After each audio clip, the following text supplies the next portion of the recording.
Hello students, welcome to catalyst institute. मैं हूं सोनिया और आज हम आगे करने जा रहे हैं चैप्टर 10 पार्ट 2।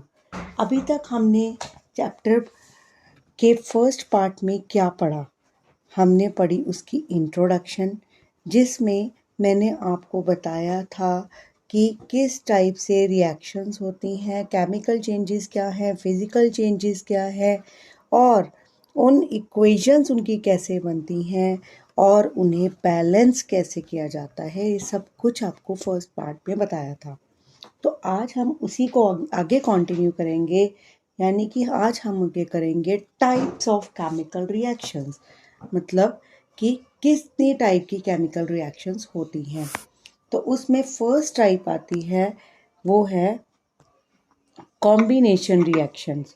कॉम्बिनेशन रिएक्शन, अब ये कॉम्बिनेशन रिएक्शन क्या है? बेसिकली जब भी कोई एक चीज़ है, जब कोई एक चीज़ बन रही है दो चीज़ों से, यानी अगर हम कहें दो या दो से ज़्यादा रिएक्टेंट्स आपस में मिल गए और उन्होंने बनाया एक सिंगल प्रोडक्ट, यानी एक सिंगल एंड प्रोडक्ट, तो उसे बोला गया combination reactions. Like in this one, जब भी कैल्शियम ऑक्साइड और वाटर को मिक्स किया तो एक सिंगल प्रोडक्ट बना जिसका नाम था CaOH ट्वाइस, यानी कैल्शियम हाइड्रो ऑक्साइड। इसके लिए एक एक्टिविटी भी है हमारी बुक में कि अगर आप एक स्मॉल अमाउंट कैल्शियम ऑक्साइड ले लो या फिर क्विक लाइम ले लीजिए बीकर में और उसमें थोड़ा थोड़ा पानी ऐड कीजिए, लाइक दिस जो इसमें किया हुआ है। तो उसके बाद आप जब उसे टच करेंगे तो क्या होगा? तब आप उसके टेम्परेचर को देखो, उसका टेम्परेचर थोड़ा बढ़ जाएगा। क्यों? क्योंकि इस रिएक्शन में बहुत सारी हीट इवॉल्व होगी। बहुत सारी हीट इवॉल्व होने से ये रिएक्शन, ये जो है ये बढ़ जाएगा इसका टेम्परेचर। इसका क्या मतलब है कि कैल्शियम ऑक्साइड जो है वो वाटर के साथ विग्रसली मतलब बहुत तेज़ी से रिएक्ट करता है और बनाता है स्लेक्ड लाइम। और ये स्लेक्ड लाइम क्या है? ये है कैल्शियम हाइड्रो ऑक्साइड। ये स्लेक्ड लाइम क्या होता है? स्लेक्ड लाइम है CaOH ट्वाइस, जिसे कहते हैं कैल्शियम हाइड्रो ऑक्साइड। तो ये रिएक्शन, इसमें इस रिएक्शन में एक प्रोडक्ट बना दो या दो से ज़्यादा रिएक्टेंट्स, इसमें दो रिएक्टेंट्स हैं, ज़्यादा भी हो सकते हैं अगर किसी रिएक्शन में, पर प्रोडक्ट हमेशा एक ही बनेगा, तो उसे बोला गया कॉम्बिनेशन रिएक्शंस।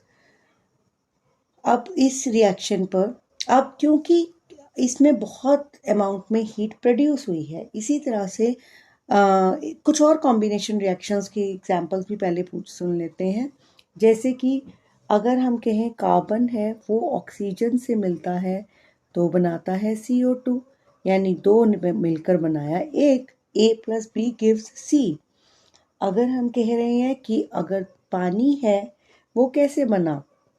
वो बना अगर हाइड्रोजन और वाटर को मिलाया, हाइड्रोजन और ऑक्सीजन को मिलाया गया तो बना वाटर, यानी पानी। यानी दो चीज़ों से फिर से एक सिंगल प्रोडक्ट बना। जब भी कोई दो चीज़ें मिलाकर एक सिंगल प्रोडक्ट बने तो उसे बोला जाता है कॉम्बिनेशन रिएक्शंस। अब क्योंकि कई रिएक्शंस हैं जिसमें हीट जो है वो बहुत ज़्यादा इवॉल्व होती है और कुछ रिएक्शंस में हीट का उन रिएक्शंस को होने के लिए हीट की ज़रूरत होती है। तो जिन रिएक्शंस में हीट रिलीज होती है फॉर्म प्रोडक्ट्स के साथ, उन्हें बोला जाता है एक्सोथर्मिक रिएक्शंस। जैसे अभी आपने ये देखा कि CaO है, जब ये वाटर से मिला कैल्शियम ऑक्साइड तो जो बना, उस टाइम स्लेक्ड लाइम, उसके साथ बहुत सारी हीट प्रोड्यूस हुई। इसी तरह से जब भी किसी में हीट प्रोड्यूस होती है तो उसे बोलते हैं एक्सोथर्मिक रिएक्शंस। इसमें और भी बहुत सारे एग्जांपल्स हैं, जैसे burning of natural gas. Natural gas कौन सी होती है? CH4, जिसे मीथेन भी कहते हैं। अगर ये ऑक्सीजन के साथ मिलती है तो बनते हैं carbon dioxide and water. Second is respiration. Respiration जिसमें ग्लूकोज जिसका फॉर्मूला है C6H12O6, अगर ये ऑक्सीजन के साथ मिला तो again carbon dioxide and water बनेंगे, plus enormous amount of energy is produced which is stored in the form of ATP. हमारी बॉडी में ATP की फॉर्म में ये स्टोर हो जाती है एनर्जी, और जिसकी वजह से हम काम कर पाते हैं। और भी बहुत सारे डेली लाइफ में हमारे एग्जांपल्स दिखाई देते हैं, जैसे decomposition of vegetable matter into compost. मतलब जो वेजिटेबल मैटर होता है जब वो धीरे धीरे गल सड़ के ख़त्म होके कंपोस्ट में चेंज होता है तब भी एनर्जी रिलीज होती है। तो ये सब है रिएक्शंस एक्सोथर्मिक।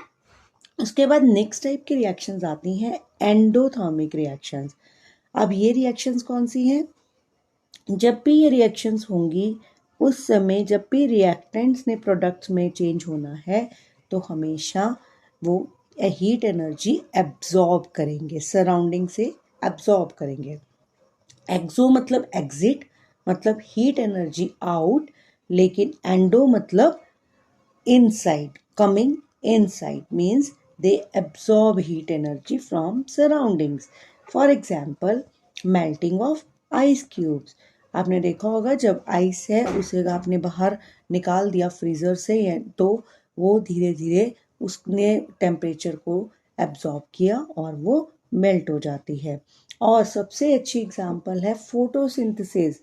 ये रेस्पिरेशन और फोटोसिंथेसिस एक दूसरे की ऑपोजिट रिएक्शंस हैं। जो रेस्पिरेशन है उसमें वो रिएक्शन थी हमारी कौन सी? वो रिएक्शन थी एक्सोथर्मिक, और ये रिएक्शन हुई एंडोथर्मिक। कैसे? हम जब हमारे बॉडी में रेस्पिरेशन होती है, फूड की ब्रेकडाउन होती है, तब एनर्जी रिलीज होती है तो वो एक्सोथर्मिक। पर उसी फूड को बनाने के लिए प्लांट्स जो हैं वो सन से हीट एनर्जी लेकर वो आगे कार्बन डाइऑक्साइड और वाटर को मिलकर वो फूड बनाते हैं, उसी ग्लूकोज को जो बाद में रेस्पिरेशन में यूज़ हो रहा है। तो ये हुई एंडोथर्मिक क्योंकि इसने हीट को ले लिया। तो अब इसी के साथ अब आगे चलते हैं सेकंड टाइप की रिएक्शन। सेकंड टाइप की रिएक्शन कौन सी है? Decomposition reaction. अब डीकम्पोजिशन रिएक्शन क्या है? Decomposition reaction it is totally opposite to combination. Like combination reactions में क्या था कि दो चीज़ें हैं वो मिलकर एक बना रही हैं। डीकम्पोजिशन में क्या है? उसका उल्टा, एक चीज़ जो है वो टूट कर दो बना रही हैं, दो से ज़्यादा, कितने भी। Like in this reaction a single reactant is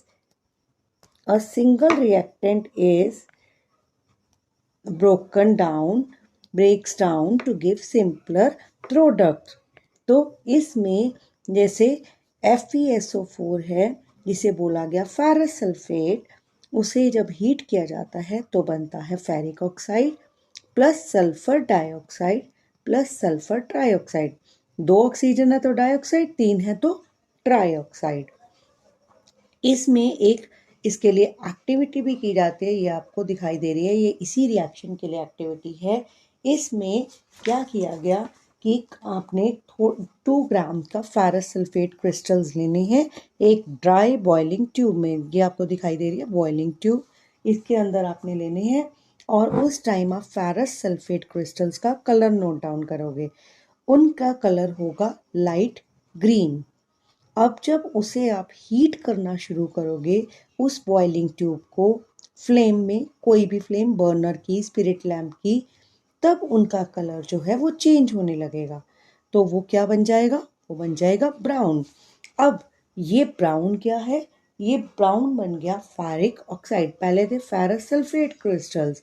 ferrous sulphate crystals जो थे, एक्चुअली फेरस सल्फेट क्रिस्टल्स में जो थे उसमें टोटल था FeSO4 into 7H2O।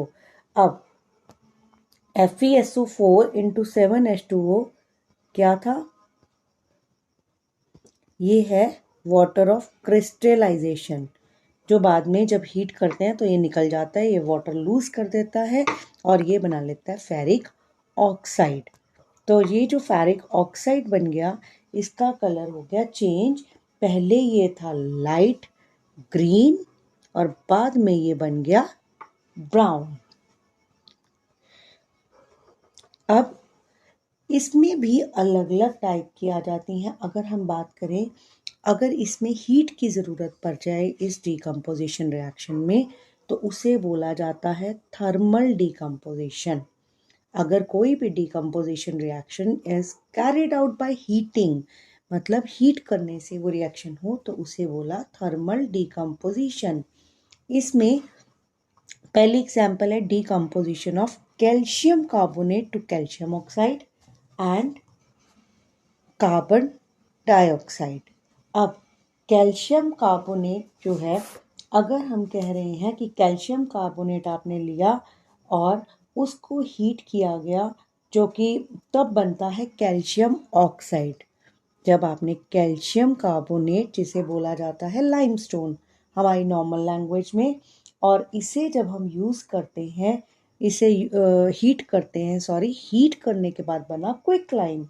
क्विकलाइम क्या है? कैल्शियम ऑक्साइड एंड और क्या बना? Carbon dioxide. अब ये जो कैल्शियम ऑक्साइड है, इसे हम क्विकलाइम भी कह सकते हैं या जनरली लाइम भी कह देते हैं। और ये कि यहाँ पर यूज़ होता है, ये यूज़ होता है, एक तो है मैन्युफैक्चरिंग ऑफ सीमेंट में, ये सीमेंट बनाने में काम आता है। तो ये और भी बहुत जगह यूज़ हो रहा है, लेकिन ये सीमेंट में बहुत ज़्यादा यूज़ हो रहा है, मेन इसका है। फिर सेकंड आता है decomposition of lead nitrate to lead oxide, nitrogen dioxide and oxygen gas. अब इसके लिए आप ये एक्टिविटी चेक कर सकते हैं कि इसके लिए आपको क्या करना है। 2 ग्राम्स लेड नाइट्रेट पाउडर लेना है, ये लेड नाइट्रेट पाउडर है। इसे लेना है बॉइलिंग ट्यूब में, और बॉइलिंग ट्यूब को आपने पकड़कर फ्लेम के ऊपर फिर से हीट करना है। तो क्या होगा, तो इसमें जो ब्राउन फ्यूम्स आएंगी और वाइट कलर जो है वो येलो में चेंज हो जाएगा। अब जो भी ब्राउन फ्यूम्स आएंगी और जो ब्राउन कलर है, वाइट कलर है, वो चेंज हो जाएगा येलो में। और अगर कोई ब्राउन गैस आ रही है पंजेंट स्मेल के साथ, वो बाहर आनी शुरू हो जाएगी। और वो ब्राउन गैस क्या होगी? वो ब्राउन गैस होगी नाइट्रोजन डाइऑक्साइड।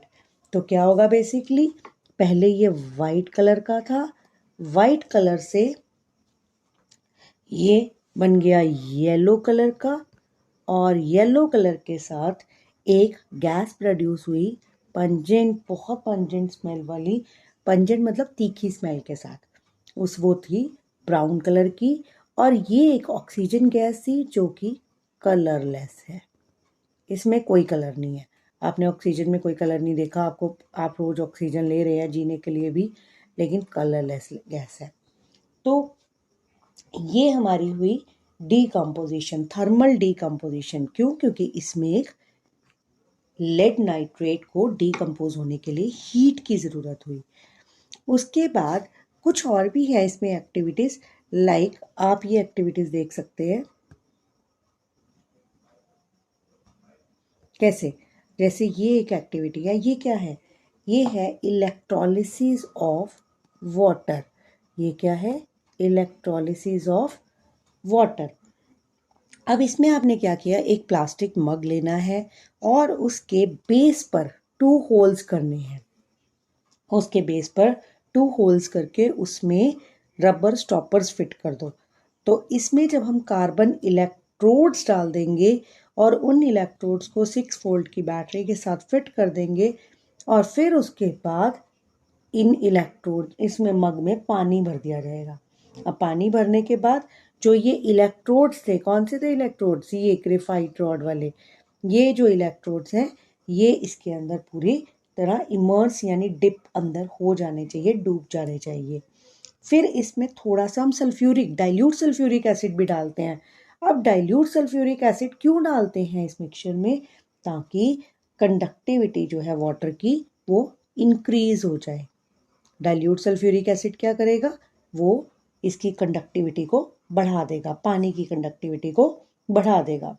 अब 2 टेस्ट ट्यूब्स लेंगे जिसमें पानी भरा होगा, और ये वाली टेस्ट ट्यूब्स, ये जो टेस्ट ट्यूब्स आपको दिखाई दे रही हैं, इन 2 टेस्ट ट्यूब्स को आपने इसके ऊपर डिप करना है पूरी तरह से, इनके ऊपर पूरी तरह से इमर्स कर देना है, इन्वर्टेड फॉर्म में रख देना है, उल्टा करके रख देना है और करंट स्टार्ट कर देना है। अब कुछ देर तक करंट स्टार्ट करने के बाद ये ऐसे ही पड़ा रहेगा, तो आपको धीरे धीरे दोनों साइड पे इलेक्ट्रोड्स के बबल्स दिखाई देने शुरू हो जाएंगे। अब ये बबल्स जो आ रहे हैं, ये बबल्स जो हैं ये वाटर को अपनी जगह से डिस्प्लेस कर देंगे। अब ये पानी को इनमें से, इन टेस्ट ट्यूब्स में से मतलब डिस्प्लेस कर देंगे। तो इस टाइम में क्या होगा, जो वॉल्यूम है तो वो दोनों टेस्ट ट्यूब्स में जो भी गैस प्रोड्यूस होगी उसका वॉल्यूम सेम रहेगा? नहीं। क्यों? क्योंकि एक में होगी हाइड्रोजन गैस और एक में होगी ऑक्सीजन गैस। और आपको पता है पानी में ऑक्सीजन और हाइड्रोजन का क्या रेशो होता है, उसमें हाइड्रोजन अगर 2 है तो ऑक्सीजन 1 है, मीन्स 2:1 की रेशो में है। तो H2O हमारा 2:1 की रेशो में ही प्रोड्यूस होगा। इसका क्या मतलब है कि जो भी वॉल्यूम है हाइड्रोजन गैस का वो ऑक्सीजन से डबल हो जाएगा, वो डबल प्रोड्यूस होगा। उसके बाद अगर हम इस गैस को, अब ये जो इनको हटा दिया जाए गैसेस के साथ, फिर इन गैसेस को हम एक बर्निंग कैंडल के पास लेकर जाते हैं, तो देखते हैं क्या होगा। तो जो कैंडल जाएगी वो हाइड्रोजन गैस के पास जाएगी। जब वो एक गैस थी हाइड्रोजन, एक है ऑक्सीजन। अगर हाइड्रोजन के पास अगर हम कैंडल को लेके जाएंगे तो कैंडल जो है वो एक पॉप साउंड के साथ बुझ जाएगी। क्यों? क्योंकि उसमें थी हाइड्रोजन गैस जो एकदम से उस कैंडल को बुझा देगी और बहुत तेजी से पॉप साउंड की आवाज़ आएगी।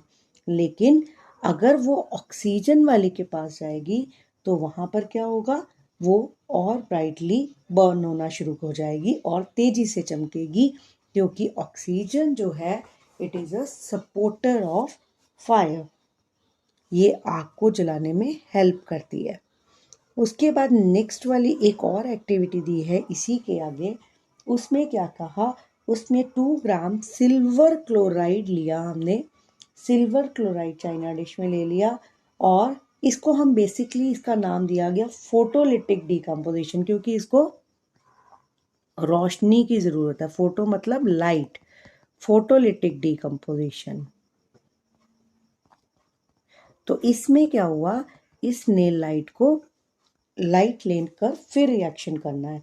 तो इसमें जो ये सिल्वर क्लोराइड हमने एक चाइना डिश में ले लिया और इस चाइना डिश को सनलाइट में रख दिया।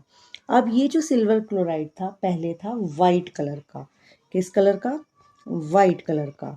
लेकिन जब ये थोड़ी देर के लिए पड़ा रहेगा तो इसके बाद इसका कलर हो जाएगा ग्रे। तो इसमें क्या रिएक्शन होगी, इसमें जो AgCl है वो सॉलिड AgCl जब सनलाइट आएगा उसके ऊपर, तो सनलाइट के बाद वो बन गया सिल्वर प्लस क्लोराइड। अब ये जो सिल्वर था ये इसका कलर चेंज हो गया ग्रे में। तो ये हमारी थी सारी की सारी रिएक्शंस किस चीज़ की, डीकम्पोजिशन रिएक्शंस। तो आज के लिए बस इतना ही, और भी रिएक्शंस हम अब पढ़ेंगे नेक्स्ट पार्ट में, इसकी और टाइप्स भी पढ़ेंगे, जैसे displacement, double displacement, then oxidation, reduction, और भी कुछ टॉपिक्स हैं वो सब कवर करेंगे हम नेक्स्ट वीडियो में। तो आज के लिए बस इतना ही, और इसके साथ ही आप इस चैनल को लाइक करें, शेयर करें और सब्सक्राइब ज़रूर करें, और हमारे इंस्टा अकाउंट को भी चेक करें, और वो इसका लिंक दिया गया है हमारे डिस्क्रिप्शन बॉक्स में। Thank you.